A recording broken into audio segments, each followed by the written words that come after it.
Are you convinced that you really are buying your house? No, not really. You were told, though, that you were going to be buying a house. Yeah. How long do you think it will be before you own the house?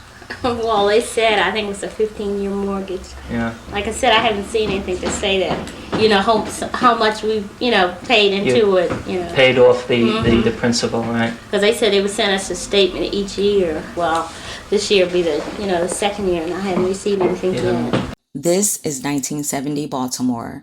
A news station is investigating a scheme called Blockbusting. Real estate brokers would scare white families into selling their homes cheap, then turn around and sell those same homes to black families at inflated prices.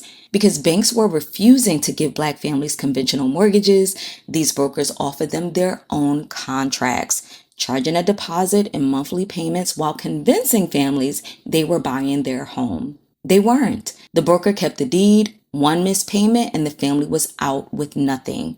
Mrs. Washington once thought she was buying on a 15-year mortgage. She isn't. She has a land lease option for which she and her husband paid $300. Mrs. Washington is not buying, she's renting. And she can lose her $300 she thought was a down payment for any small violation written into the lease.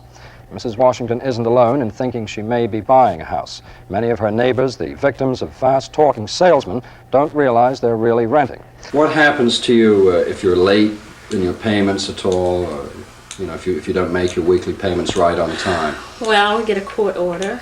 How long does that take to get a court order? Well, we have our payments are due on Saturday if they're not there by Monday. And by Tuesday around 12 or 1, we get a court notice. And then what do you have to do with that?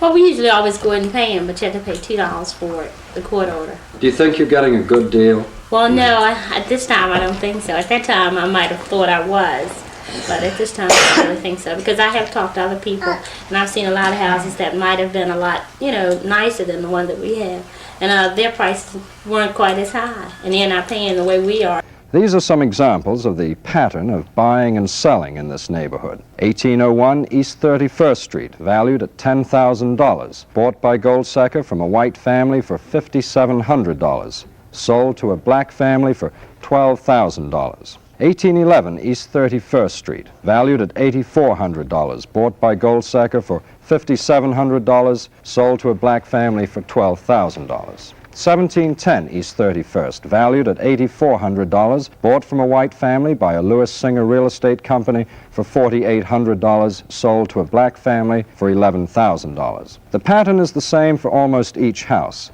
Many families aren't really buying, although some think they are. They've bought lease options for $300, which they thought were down payments.